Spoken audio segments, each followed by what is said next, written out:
Bendiciones mis hermanos, qué gusto estar nuevamente con ustedes un viernes más para estudiar la palabra del Señor. En esta ocasión vamos a continuar con el estudio a las iglesias de Galacia, en las epístolas paulinas hacia los Gálatas. Vamos a estudiar hoy el capítulo 5, pero ya estamos en la parte 14, hermanos, en la parte 14 de Gálatas, y lo he titulado Permaneciendo en la libertad. No se vaya, va a estar muy interesante, está muy edificante, así que no se vaya, hermano, quédese hasta el final. Si usted nos está viendo por primera vez, lo invito a que se suscriba, deje su like, a que lo comparta. Y también es muy importante que active la campanita de notificaciones para que le lleguen las notificaciones, obviamente, de cuando estamos subiendo un video nuevo. Así también les invito, si usted quiere escribirnos por correo electrónico, lo puede hacer a través de este correo, sablevision.yt@gmail.com. Ahí con mucho gusto los vamos a atender, a contestar todas sus preguntas, dudas, aclaraciones, o si tiene alguna petición de material, lo puede hacer. También lo puede hacer a través de sablevision.yt. Esta página los va a redireccionar a la página de Casa de Oración y ahí también con mucho gusto los atendemos.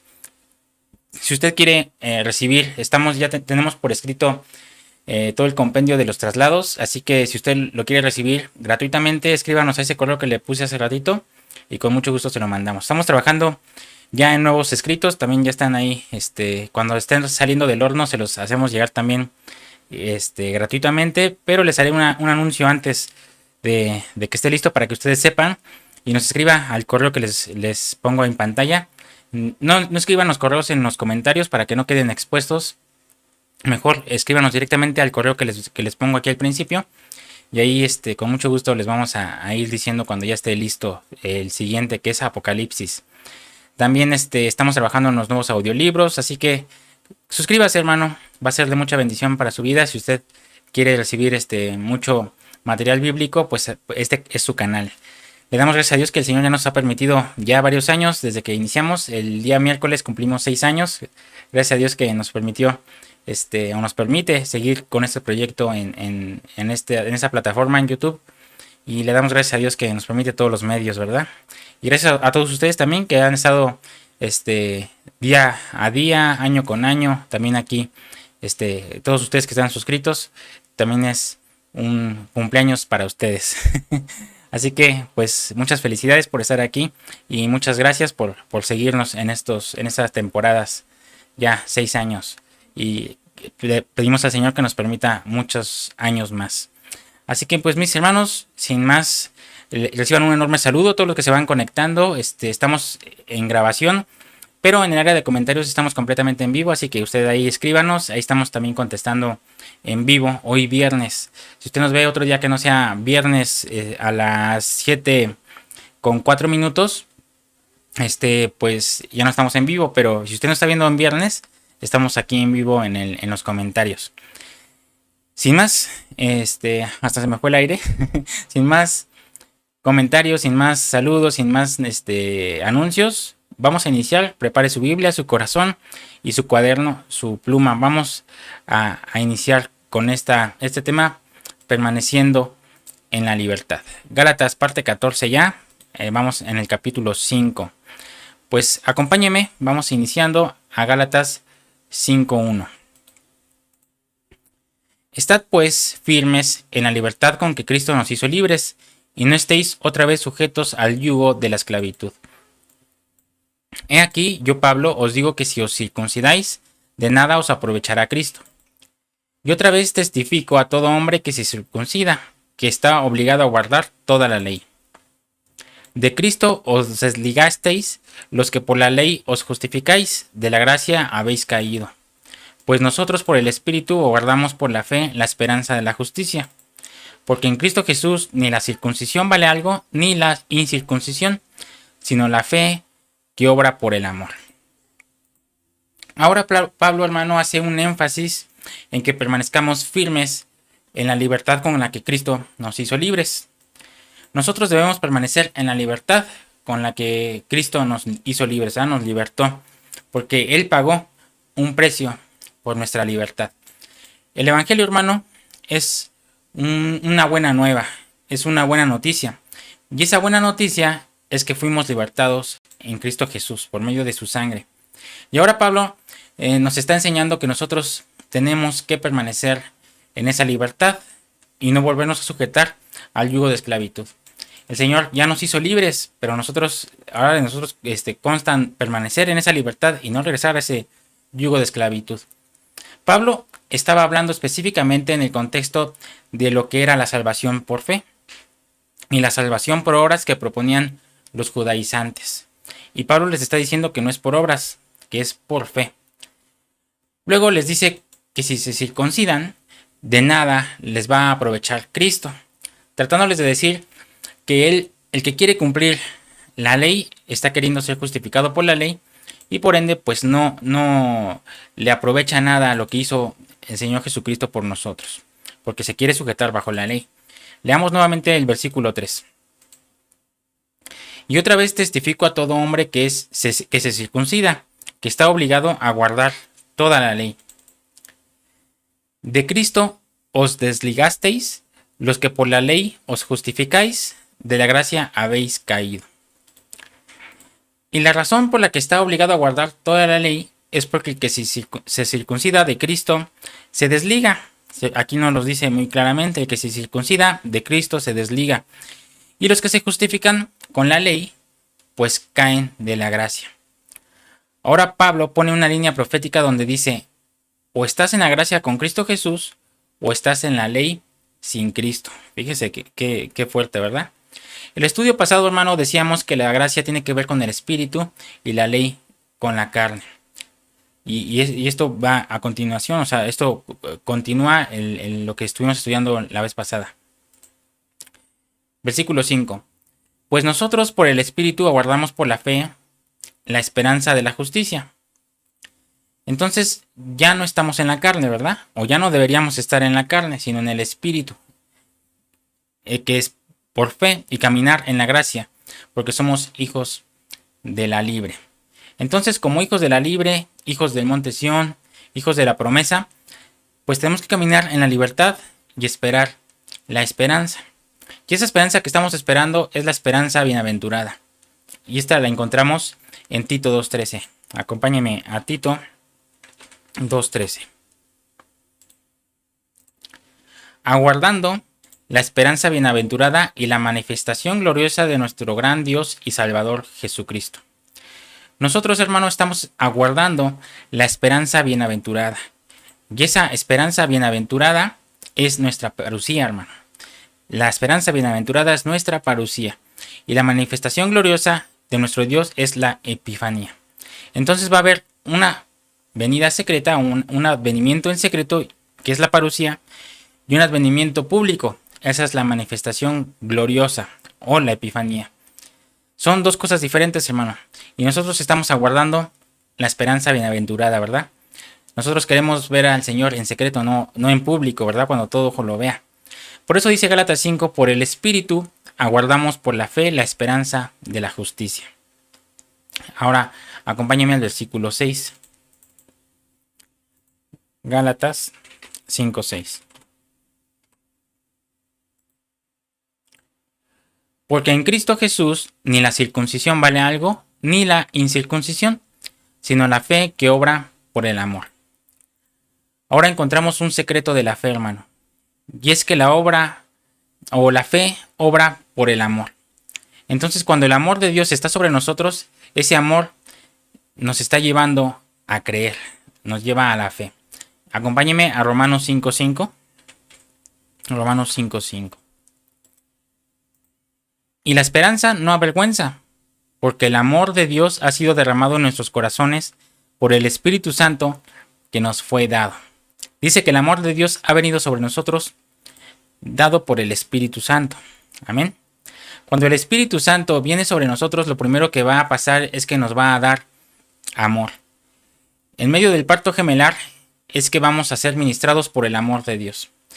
Y ese amor va a desarrollar la fe. Por eso dice que la fe obra por el amor. Acompáñeme a 1 Corintios 13:13. 1 Corintios 13:13. Y ahora permanece la fe, la esperanza y el amor. Estos tres, pero el mayor de ellos es el amor. Se va fijando, aquí se va entretejiendo todo. Pablo habla de 3 grandes virtudes y dice cuál es la mayor. El más grande es el amor. Por eso dice que la fe obra por el amor. Cuando estamos hablando de la ley, vimos en Santiago que aquel que guarda la ley, con un precepto de los 613, hermano, que falló en toda la ley. Si está guardando 612 y falla en el último, o en el de la mitad, pero el chiste es que falle en uno de los 613 preceptos, toda la ley se viene abajo. O sea que no cumplió nada de la ley. Fíjese cómo es esto. Acompáñeme a Santiago 2.10. Santiago 2.10. Porque cualquiera que guarde toda la ley, pero ofendiere en un punto, se hace culpable de todos. Se fija qué estricta era la ley. Y esto es lo que Pablo les está diciendo a los de Galacia. Cuando les dijo, si ustedes se circuncidan, están obligados a guardar toda la ley. Al circuncidarse ellos, le estaban dando la espalda a Cristo, hermano.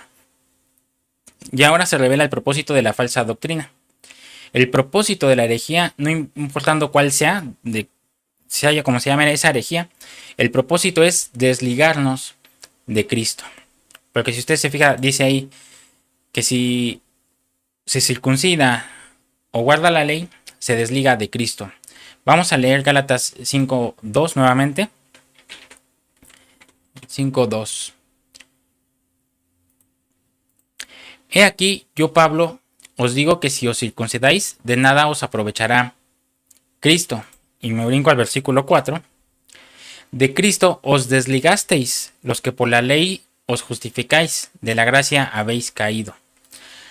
La doctrina hereje lo que quiere es desligarnos de Cristo. En este caso, la doctrina contra la que se está enfrentando la iglesia de Galacia era la doctrina de los judaizantes. Pero en Apocalipsis encontramos algunas otras doctrinas falsas, hermano, contra las cuales peleó la iglesia. Solo se las voy a enlistar para que vea cómo la iglesia de Cristo siempre ha estado peleando contra ciertas doctrinas falsas y herejes. Y nosotros tenemos que levantarnos, hermano, a defender la sana doctrina. Pero para poder defender la sana doctrina, pues primero hay que conocer, ¿verdad? La sana doctrina, ¿cómo vamos a defender algo que no conocemos? Veamos que la doctrina de los judaizantes quería desligar a los cristianos de Cristo. Lo leímos Gálatas 5.4. Pero vamos a leer Apocalipsis 2.14. Acompáñeme. Apocalipsis 2.14. Pero tengo unas cosas contra ti, que tienes ahí a los que retienen la doctrina de Balaam, que enseñaba a Balac a poner tropiezo ante los hijos de Israel, a comer de cosas sacrificadas a los ídolos y a cometer fornicación. Vamos a empezar con la primera doctrina que habla en Apocalipsis, de las falsas. Aquí está hablando de la doctrina de Balaam. Dentro de la iglesia, Balaam era un profeta que tenía un don, hermano, pero lo vendió por dinero. O sea, ha leído esto, ¿verdad? Balaam representa el amor al dinero.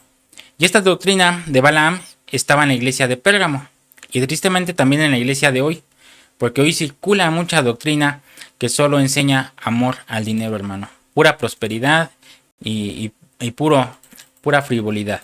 Versículo 15. Y también tienes a los que retienen la doctrina de los nicolaitas, la que yo aborrezco. Fíjese, otra doctrina, la doctrina de los nicolaitas. Los nicolaitas o nicolaitas fueron los primeros en querer poner una diferencia entre los cristianos, hermano. Ellos enseñaban que una cosa eran los ministros y el pueblo era aparte. Que el pueblo era salvo, pero los ministros más salvos. Imagínense, hermano. Que el pueblo se consagraba, pero los ministros eran más consagrados. Eran casi una cosa como si fueran semidioses, digámoslo así. Enseñaban que el pueblo de Dios les debía rendir pleitesía, casi adoración. Y la Biblia nos enseña que debemos respetar a los siervos de Dios, ¿verdad? Pero nunca darles la gloria que solo es para Dios. Los nicolaitas no estaban hablando del egocentrismo. Más bien nos estaban hablando del egocentrismo, de la doctrina del orgullo, de sentirse más. Acompáñeme a Hebreos 2.12. Hebreos 2.12. Diciendo, anunciaré a mis hermanos tu nombre, en medio de la congregación te alabaré. Según Hebreos 2:12, el Señor entra como nuestro hermano. Se fija, anunciaré a mis hermanos tu nombre. Ni siquiera se pone por encima de nosotros. Así que debemos de entender que hay siervos de Dios, pero todos somos hermanos en Cristo Jesús. Porque el mismo valor tiene el ministro que el siervo, porque ellos dos fueron comprados con la misma sangre preciosa de Cristo. Y eso nos debe de dar una unidad preciosa en el espíritu, hermano. Pero la doctrina de los nicolaitas buscaba tener una separación, como si hubiera clases sociales dentro de la iglesia. Imagínense, hermano. O sea que una cosa era el pastor y otra cosa era la oveja. Al pastor estaba como que en otro ámbito. Y hay mucha gente erróneamente pensando en que los ministros, hablando de los ministerios, están más cerca de Dios que nosotros. Tanto que dicen, hermano pastor, ayúdeme a orar por tal cosa. Hermano profeta, evangelista, apóstol, cualquiera de los 5. Necesitamos orar por esta situación porque pues a ustedes los escucha el Señor, ustedes están más cerca del Señor que nosotros. Y eso no es cierto, hermano. No todos tenemos acceso al Señor directamente por medio del Espíritu Santo, por medio de Cristo, al Padre. Y todos tenemos ese acceso. El Señor no hace distinción entre ministros y siervos. El Señor murió por todos mismo. Y tanto Jesús, que dice, anunciaré a mis hermanos tu nombre, Él se pone como que a todos nosotros somos hermanos. Él no se puso en otro ámbito más arriba que los demás. Así que tenemos que tener en cuenta, hermano, que hay que respetar, claro que sí, a nuestras autoridades, a nuestros ministros, a los ministerios, pero no rendirles pleitesía, como se da mucho en muchos casos, ¿verdad? Y luego eso, en vez de edificar, afecta más a los ministros que a nosotros mismos, hermano, porque los ministros, el ego siempre está ahí, ¿no? Y si uno los empieza a lavar de más, pues empiezan a crecer en ese egocentrismo y de repente se la creen que ya son más que uno. Y el problema no es ellos, sino nosotros las ovejas que empezamos a casi adorar a esos ministros que solo son ministros del Señor. Amén. Y hemos visto caer muchos siervos, apóstoles, que por rendir la pleitesía ahora hasta se dicen llamar ángeles del Señor y que nosotros deberíamos estar agradecidos que ese hombre está entre nosotros, porque es uno de aquellos que les digo que conocemos, que era apóstol y fue muy, muy, muy bajo que cayó. Acompáñenme a Apocalipsis 2:20. Hay que tener mucho cuidado con eso, hermano. Pero tengo unas cosas contra ti, hablando de los demás doctrinas. Que toleras que esa mujer Jezabel, que se dice profetiza, enseñe y seduzca a comer mis siervos, a fornicar y a comer cosas sacrificadas a los ídolos. Y le he dado tiempo para que se arrepienta, pero no quiere arrepentirse de su fornicación. He aquí yo la arrojo en cama, en gran tribulación a los que con ella adulteran, si no se arrepienten de las obras de ella. Y a sus hijos heriré de muerte, y todas las iglesias sabrán que yo soy el que escudriña la mente y el corazón, y os daré a cada uno según vuestras obras. Pero a vosotros y a los demás que están en Tiatira, a cuantos no tienen esa doctrina, ¿qué doctrina está hablando? Pues la doctrina de Jezabel, y no han conocido los que ellos llaman las profundidades de Satanás. Yo os digo, no os impondré otra carga. También estamos hablando de las profundidades de Satanás, que era la doctrina de Jezabel. Y ya también estuvimos hablando un poquito de la doctrina diabólica, ¿verdad? La doctrina de Jezabel, una mujer que se decía ser profetisa, pero que enseñaba al pueblo a vivir una doble vida, hermano. Y guiaba a los ministros al pecado y al pueblo a la mundanalidad. La doctrina de Jezabel era una doctrina que se llamaba las profundidades de Satanás. Dentro de la iglesia de Tiatira se metió una mujer que se decía ser profetisa, Jezabel. Y Jezabel usurpó una posición en la iglesia y empezó a enseñar que podían ser mundanos y cristianos, que podían fornicar y estar en la iglesia. Empezó a enseñar una vida de libertinaje. Y tristemente esta doctrina es una doctrina que está en la actualidad, hermano. En la actualidad se profesa esta doctrina. No generalizo, pero se efectúa esta doctrina, hermano. Que están haciendo lo que no le agrada al Señor y están dentro de la iglesia. Y fíjese cómo castigaron a Tiatira. La arrojaron en cama. Y eso significa que la enfermaron. ¿No le suena parecido a algo que estamos viviendo en esta época? Algo pandémico. Mire, vamos a leer Apocalipsis 2:22, pero en la versión lenguaje sencillo. Yo voy a hacer que esa mujer, hablando de Jezabel, se enferme gravemente y que se mueran los que obedecen sus enseñanzas y siguen creyendo en dioses falsos, pero si se arrepienten y vuelven a obedecer a Dios, no les haré daño. Y mire cómo dice la versión Kadosh. La versión Kadosh dice así: así que la estoy echando enferma en cama, y los que cometen adulterio con ella los echo en gran tribulación, a menos que se vuelvan de los pecados relacionados con lo que ella hace. Está más entendible, ¿verdad? Se entiende. Veamos que a Jezabel la echaron en un lecho de enfermedad. La enfermaron, como dice la Biblia, Rotterdam, o la Kadosh que le puse también aquí. Entonces, aquí entendemos que cuando Dios nos pone en enfermedad es porque nos está procesando, hermano. Nos está tratando. Y como le he dicho, ¿cómo vamos a conocer a un Dios sanador si no estamos enfermos? Definitivamente el Señor trata con su iglesia. Y el Señor le envió una peste a Tiatira para limpiarla. Entonces, ¿se fija por qué el Señor mete a pruebas? ¿Por qué el Señor mete enfermedades? No es para juzgar, no es por juicio, hermano, es para limpiar. Cuando el Señor está limpiando a la iglesia de la doctrina de las profundidades de Satanás, Dios los limpió con enfermedad. En Gálatas 5, del 1 al 6, que es lo que hoy estamos estudiando, nos habla de la falsa doctrina de los judaizantes y que tenían un propósito. ¿Cuál era ese propósito? El desligar a la iglesia de Cristo. También ya vimos 3 doctrinas falsas en Apocalipsis, y aquí mismo en Apocalipsis nos vuelve a hablar de la doctrina de los judaizantes. Mire cómo les habla a la iglesia de Esmirna y Filadelfia. Y está muy interesante porque estas 2 iglesias el Señor no las reprendió. Mire, acompáñeme a Apocalipsis 2:9. Dice: yo conozco tus obras y tu tribulación y tu pobreza, pero tú eres rico. Y la blasfemia de los que se dicen ser judíos y no lo son, sino sinagoga de Satanás. Fíjese hasta dónde van llegando los judaizantes, hermano.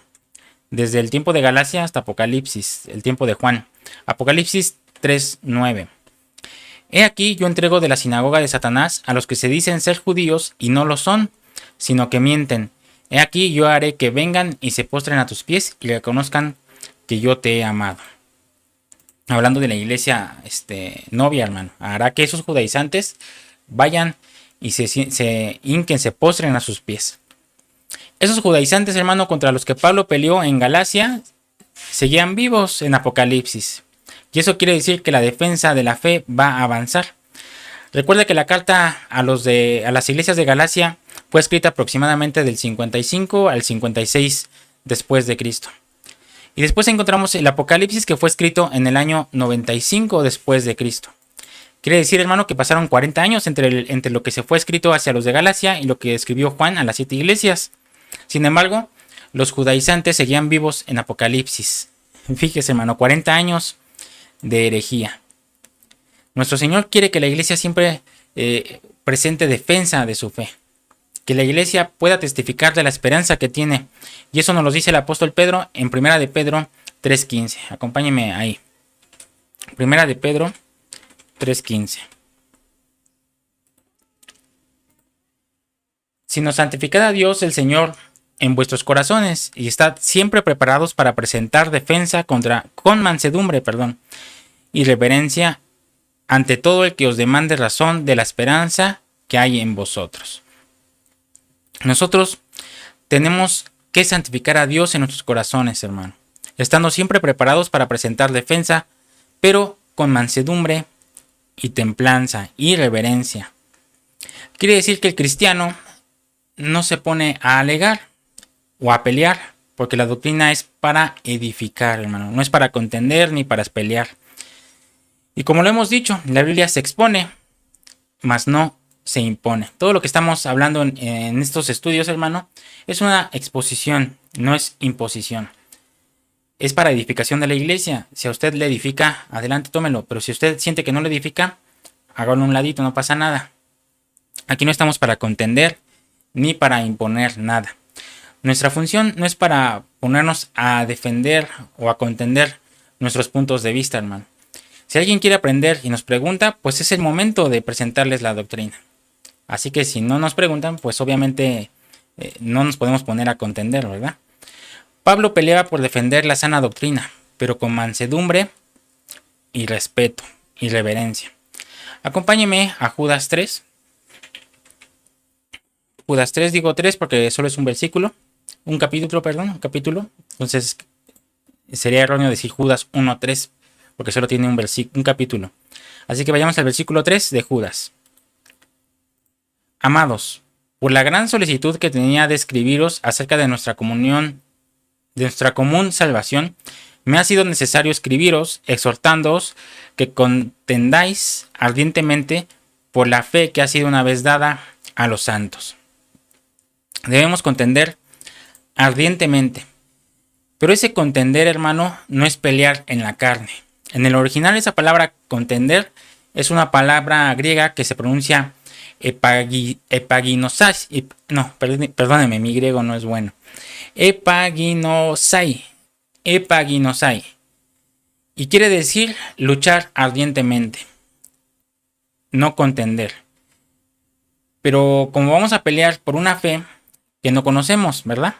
Entonces, en estos últimos tiempos, nosotros nos debemos convertir en defensores de la sana doctrina. Pero para eso debemos ser conocedores de la sana doctrina, conocedores de la fe. Porque definitivamente en estos tiempos vendrán muchas falsas doctrinas, hermano. Doctrinas herejes con todo el propósito de desligarnos de Cristo. Vamos a leer nuevamente Gálatas 5, versículo 4. De Cristo os desligasteis, los que por la ley os justificáis, de la gracia habéis caído. Por eso la sana doctrina es la doctrina que nos une a Cristo, hermano. Vamos a leer nuevamente, esta no la hemos leído, pero vamos a leer 2 de Pedro 2:1. Pero hubo también, vamos a leer del 1 al 6. Pero hubo también falsos profetas entre el pueblo, como habrá entre vosotros falsos maestros, que introducirán encubiertamente herejías destructoras, y aún negarán al Señor, porque los rescató atrayendo sobre sí mismos destrucción repentina. Y muchos seguirán sus disoluciones, por causa de las cuales el camino de verdad será blasfemado. Y por avaricia harán mercadería de vosotros con palabras fingidas. Sobre los tales, ya de largo tiempo, la condenación no se tarda y su perdición no se duerme. Porque si Dios no perdonó a los ángeles que pecaron, sino que arrojándolos al infierno los entregó a prisiones de oscuridad, para ser reservados a juicio, y si no perdonó al mundo antiguo, sino que guardó a Noé, pregonero de justicia, con otras 7 personas, trayendo el diluvio sobre el mundo de los impíos, y si condenó por destrucción a las ciudades de Sodoma y de Gomorra, reduciéndolas a ceniza y poniéndolas de ejemplo a los que habían de vivir impíamente, y libró al justo Lot, abrumando por la nefanda conducta de los malvados, porque este justo que moraba entre ellos afligía cada día su alma, viendo y oyendo los hechos inicuos de ellos. Notemos, hermano, cómo Pedro pone 3 ejemplos. Dios perdonó a los ángeles. Dios no perdonó a los ángeles. Dios no perdonó al mundo antiguo. Dios no perdonó a Sodoma y a Gomorra. Y esos falsos profetas los va a perdonar. Porque esos falsos profetas están desviando al pueblo, introduciéndolo a herejías destructoras. Pues claro que no, ¿verdad? No los va a perdonar. Es encubiertamente como van a meter la falsa doctrina y la herejía en la iglesia, hermano. Y entonces estamos hablando de la cizaña que el enemigo siembra entre el trigo.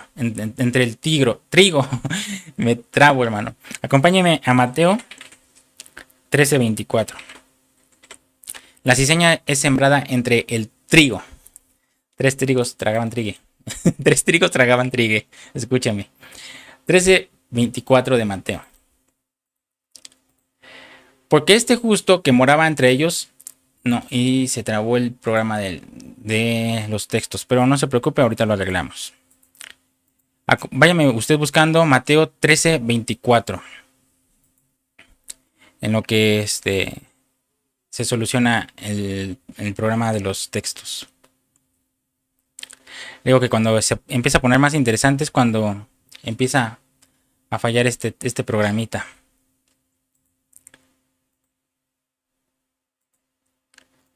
Pero ya estamos a punto de volverlo a poner en línea. Listo.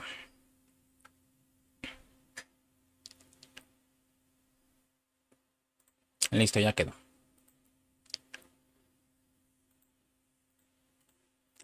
Mateo 13:24. Les refirió otra parábola diciendo: el reino de los cielos es semejante a un hombre que sembró buena semilla en su campo. Pero mientras dormían los hombres, vino su enemigo y sembró cizaña entre el trigo y se fue. Y cuando salió la hierba y se dio fruto, entonces apareció también la cizaña. Vinieron entonces los siervos del padre de familia y le dijeron: Señor, ¿no sembraste buena semilla en tu campo? ¿De dónde pues tienes cizaña? Él les dijo: un enemigo ha hecho esto. Y los siervos le dijeron: ¿quieres pues que vayamos y le arranquemos? Él les dijo: no sea que al arrancar la cizaña arranquéis también con ella el trigo. Dejad crecer juntamente lo uno y lo otro hasta la siega. Y al tiempo de la siega yo diré a los segadores: recoged primero la cizaña y atadla en manojos para quemarla, pero recoged el trigo en mi granero. Entonces fue sembrada el trigo y fue sembrada también la cizaña entre el trigo. Y el Señor no permitió que la arrancaran, porque al final iba a enviar a sus ángeles para que la separaran, ¿verdad? Quiere decir que la falsa doctrina va a estar presente hasta que el Señor venga. La enseñanza falsa y la errónea que busca desligarnos de Cristo va a estar hasta el fin. Porque la cizaña estuvo hasta el fin. Se fija, hasta que ya va a ser la siega, el tiempo de la siega. Y al final el Señor la separó. Porque a través de esa falsa enseñanza se manifiesta quién es el verdadero. Acompáñeme a 1 Corintios 11:19. 1 Corintios 11:19. Porque es preciso que entre vosotros haya disensiones, para que se hagan manifiestos entre vosotros los que son aprobados. ¿Se fija? Es necesario que haya falsa doctrina para que se manifiesten los aprobados. Y los aprobados se van a manifestar en el último tiempo amando la palabra. Acompáñeme a Juan 7:15. Juan 7:15. Tenemos muchos textos para que sirvan de pie de imprenta, hermano. Juan 7:15. Y se maravillaban los judíos diciendo: ¿cómo sabe este letras sin haber estudiado? Jesús les respondió y dijo: mi doctrina no es mía, sino de aquel que me envió. El que quiera hacer la voluntad de Dios conocerá si la doctrina es de Dios o si yo hablo por mi propia cuenta. Vamos a leerlo hasta ahí. El que quiera hacer la voluntad de Dios conocerá si la doctrina es de Dios o si yo hablo por mi propia cuenta. Quiere decir que la sana doctrina solo se le revela al que quiere hacer la voluntad de Dios. ¿Se fija? Si usted quiere recibir doctrina y revelación, usted tiene que tener ese querer de hacer la voluntad de Dios, esa disposición de hacer la voluntad de Dios. Por eso, indiscutiblemente, hermano, el corazón puro y sincero es necesario para aprender la palabra. Y ahora le pregunto: ¿cómo está usted oyendo la palabra? ¿Usted quiere entrar en controversia? ¿Usted quiere llevar la contraria? Mire, leamos primero de Samuel 2:5. Primer libro de Samuel 2:5. Los saciados se alquilaron por pan, y los hambrientos dejaron de tener hambre. Hasta la estéril ha dado a luz 7, y la que tenía muchos hijos languidece. Los saciados se alquilaron por pan, o sea que el que tiene y no aprovecha le será quitado. Los hambrientos dejaron de tener hambre, la estéril dio a luz 7, y la que tenía muchos hijos se debilitó o languidece. Porque muchas veces tenemos mucho, hermano, y como tenemos mucho no valoramos. Y este es tiempo de caminar en un evangelio sobrenatural y de apreciar la doctrina, que no es solo conocimiento, hermano. Veamos qué dice Pablo al respecto en Romanos 15:18. La doctrina no es mero conocimiento, hermano. Así que si usted quiere aprender doctrina, no se quede solo con el conocimiento. Romanos 15:18. Porque no os osaría hablar sino de lo que Cristo ha hecho por medio de mí para la obediencia de los gentiles, con la palabra y con las obras, con potencia de señales y prodigios, en el poder del Espíritu de Dios, de manera que desde Jerusalén y por los alrededores hasta Lírico, todo lo he llenado del Evangelio de Cristo. Quiere decir que la doctrina no es solo palabra, hermano. La doctrina es de señales y de obras. Y es lo que tenemos que anhelar, no solo letra, sino que a la par de la letra haya espíritu. Aparentemente hay palabra, hermano, pero no hay obras. Aparentemente hay palabra, pero no hay mover del Espíritu Santo.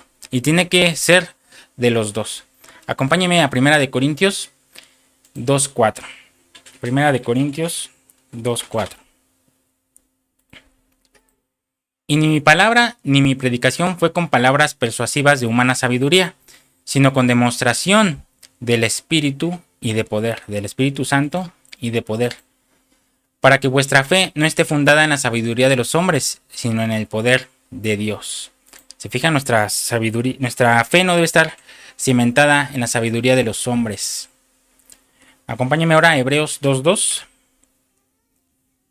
Porque si la palabra dicha por medio de los ángeles fue firme y toda transgresión y desobediencia recibió justa retribución, ¿cómo escaparemos nosotros si descuidamos una salvación tan grande? La cual, habiendo sido anunciada primeramente por el Señor, nos fue confirmada por los que oyeron, testificando Dios juntamente con ellos, con señales y prodigios y diversos milagros y repartimientos del Espíritu Santo, según su voluntad. Esta es la sana doctrina, hermano. La doctrina que fue impartida por nuestro Señor. Y esta era una doctrina, hermano, que cuando era anunciada traía señales. Cuando era anunciada traía prodigios. Cuando se enseñaba traía milagros y arrepentimiento y repartimiento, de dones del Espíritu Santo. El Evangelio de Cristo tenía 4 características: predicar, enseñar, liberar y sanar. Jesús predicaba esto, hermano, y era un evangelista, pero no solo predicaba y enseñaba, sino que también sanaba y liberaba. Y este es el evangelio que necesitamos predicar hoy. Y mire lo que dice la palabra del evangelio que llegó a Samaria por medio de Felipe en Hechos 8:5. Hechos 8:5. Entonces Felipe, descendiendo a la ciudad de Samaria, les predicaba a Cristo. Y la gente, unánime, escuchaba atentamente las cosas que decía Felipe, oyendo y viendo las señales que hacía. Porque de muchos que tenían espíritus inmundos salían estos dando grandes voces, y muchos paralíticos y cojos eran sanados. Así que había gran gozo en aquella ciudad. Imagínense, mientras Felipe predicaba, había sanidad y liberación. Y esa es la sana doctrina, hermano. Pero para eso se necesitaban ministros metidos en la presencia del Señor, para que no solo se imparta conocimiento, sino presencia del Señor. Amén. Aquí también da un enorme detalle. Felipe predicaba y las señales lo seguían, porque las señales siguen a la palabra, no la palabra a las señales, en los cuales había milagros y los demonios salían huyendo. No andaba Felipe detrás de los endemoniados echándolos, ¿verdad? Sino por la palabra eran ellos los que salían. Entonces, hermano, nosotros no debemos ser legalistas y encasillar a Cristo en un molde, sino darle libertad al Espíritu Santo para que Él opere. Amén. No podemos encasillar a que si el Espíritu Santo se movió de tal forma, se tenga que mover a fuerza del mismo modo en todos lados. Si se movió de alguna forma en algún lado particular, se puede mover de diferente forma en el siguiente lugar. Así que nosotros no debemos encasillar y debemos, hermano, estar metidos bajo la guianza del Espíritu Santo en la sana doctrina y defendiéndola y guardándola y no queriéndonos regresar a la ley porque hacemos vano la muerte de Cristo, hermano. Y si él murió por nuestros pecados y para liberarnos de la esclavitud de la ley, ¿por qué nosotros quisiéramos regresar a eso? Es ilógico, ¿verdad? Pues mis hermanos, lo dejamos hasta aquí. Primero Dios, el siguiente lunes continuamos con los siguientes versículos. Ya es otro tema. Así que espero le haya sido de edificación y bendición. Si usted tiene alguna pregunta, no dude en escribirnos. Le dejo aquí el correo electrónico en sablevision.yt@gmail.com. Ahí nos puede escribir. Si usted tiene alguna duda, algún comentario, o también en el área directamente aquí en los comentarios, también lo puede hacer. Si usted quiere hacerlo por medio de inbox, también lo puede hacer por sablevision.yt. Los va a redireccionar a la página de Casa de Oración. Ahí también con mucho gusto los atendemos. Y les hago nuevamente la invitación a aquellos que no se han suscrito, porque me he fijado en las estadísticas que la mayoría de los que nos ven no están suscritos, como el 60-70% de los que nos ven no están suscritos. Así que, hermanos, no les cuesta nada, es completamente gratis. Suscríbanse, dejen su like y activen la campanita, esta campanita de notificaciones, para que les lleguen todas esas notificaciones de cuando subimos material nuevo. Pues mis hermanos, fue un gusto estar con ustedes. Los espero aquí el próximo lunes a las 7 de la noche, hora de la Ciudad de México, para seguir estudiando el capítulo 5 de Gálatas, la epístola del apóstol Pablo a las iglesias de Galacia, que va a ser todavía, hay muchos temas aquí de bendición. Así que mis hermanos, no se lo pierdan. Nos vemos aquí el lunes a las 7 de la noche, hora de la Ciudad de México. El miércoles a las 7 de la noche, hora de la Ciudad de México, completamente en vivo, con mi esposa Laurita de Arcila, en Guiados por la Palabra. También están temas muy importantes acerca del alma, muy interesantes. Y si el Señor nos lo permite, el próximo viernes seguiremos aquí estudiando las epístolas. Así que pase una buena noche, una buena tarde, buen día, depende de la hora que nos está viendo. Y reciba un enorme abrazo, muchas bendiciones y nos estaremos viendo próximamente por aquí en su canal Sablevisión. Bendiciones y saludos a todos.